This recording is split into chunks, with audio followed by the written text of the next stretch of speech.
কি খবৰ? আশা কৰোঁ ভালেই আছে। আজি বহুত দিন হ'ল মই ভিডিঅ' আপলোড নকৰা। লাষ্টটো ভিডিঅ' মই আপলোড কৰিছিলোঁ দেৱালীৰ দিনা।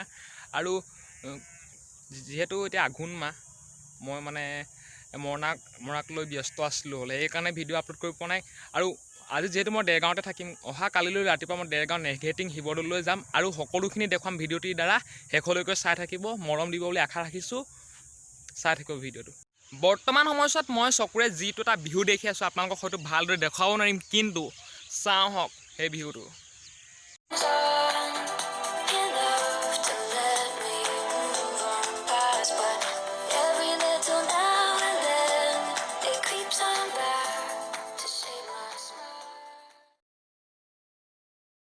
এতিয়া বাজিছে ৰাতিপুৱা 9:25 আৰু আজি মই উঠিলোঁ ৰাতিপুৱা 8মান বজাত শুই উঠিলোঁ আৰু ধুনীয়াকৈ গা পা ধুই নেঘেটিং শিৱদৌললৈ বুলি ওলাই আহিলোঁ। আপোনালোককো দেখুৱাম সকলোবিলাক ভিডিঅ'টোত যি মই দেখুৱাম আপোনালোককো দেখুৱাম সকলোবিলাক। আৰু অলপমান গ'লে মই নেঘেটিং শিৱদৌল পামগৈ। এতিয়া মাজতে অলপমান ৰখি ভিডিঅ'টো কৰিছোঁ, অলপ দেখুৱাই থাকিম সকলোকে, চাই থাকিব। নেঘেটিং শিৱদৌললৈ আহিলে বহুত বান্দৰ দেখিবলৈ পোৱা যায় আৰু মই যোৱা সময়ত বান্দৰক কিবা এটা খুৱাই ঘৰলৈ বুলি ৰাওনা হ'ম। আৰু যিহেতু চাকি বাতি দি হোৱাৰ পাছত মই এতিয়া অলপমান ভিডিঅ' কৰিবলৈ লৈছোঁ, আপোনালোকক দেখুৱাই থাকিম সমূহ দৃশ্য নেঘেটিঙৰ।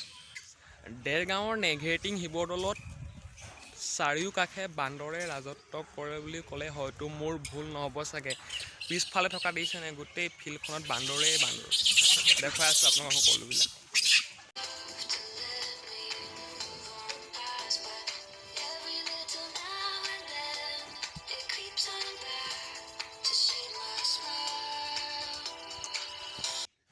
যিহেতু নেঘেটিং শিৱদৌলটো এটা ওখ পাহাৰ টিলাৰ ওপৰত অৱস্থিত, ওপৰলৈ আহিবলৈ দুটা ৰাস্তা আছে। এটা আছে খটখটি, এটা আছে আপোনালোকক দেখুৱাই আছোঁ ৰ'ব। এটা আছে এইফালে আপোনালোকক দেখুৱাই আছোঁ চাওক, মানে তলৰ পৰা ওপৰলৈ আহিবলৈ এনেকৈ খটখটি বগাই আহিব লাগে। মই যিহেতু স্কুটিখন লৈ আহিছোঁ, এইফালে অহা নাই। সেইফালে এটা ৰাস্তা আছে আপোনালোকে দেখিছে, এনেদৰে আহি মই তাত ৰখালোঁ স্কুটিখন আৰু তাত চাকি বাতি লৈ গ'লোঁ। আৰু বান্দৰ চাওক।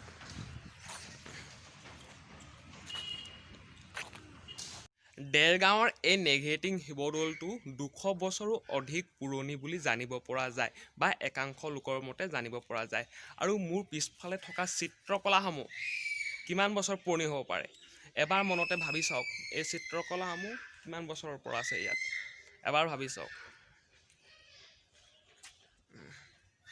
স্বৰ্গদেউ ৰাজেশ্বৰ সিংহই মন্দিৰটো নেঘেটিং নামে গিৰিশিখৰত সাজে।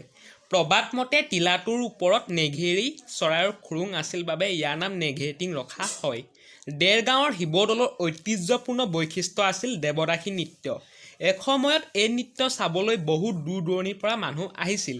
এই নৃত্য কৰাসকলক নটী বোলা হৈছিল। নটীসকলে নৃত্য কৰোঁতে মূৰৰ ওপৰৰ মাজভাগত ওখকৈ খোপা বান্ধিছিল। ইয়াক নেঘেৰি খোপা বোলা হৈছিল আৰু এই নেঘেৰি খোপাৰ পৰাই নেঘেটিং শব্দটো উৎপত্তি হৈছিল। আৰু এতিয়াৰ পৰা নেঘেটিং শিৱদৌল বুলি জানিব পৰা যায়।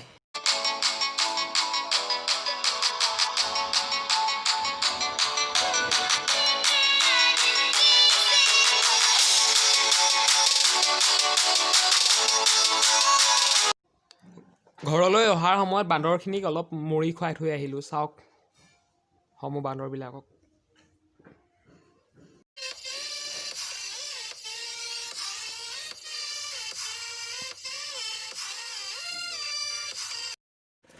আজি এই ভিডিঅ'টো ইমানেই আছিল। যদি ভিডিঅ'টো চাই ভাল পালে তেন্তে এটা লাইক কৰিব, কমেণ্ট কৰিব, শ্বেয়াৰ এণ্ড ছাবস্ক্ৰাইব কৰিবলৈ নাপাহৰিব। আকৌ এটা নতুন ভিডিঅ' লৈ আপোনালোকৰ মাজলৈ আহি থাকিম। আজিলৈ বিদায় মাগিছোঁ আপোনালোকক।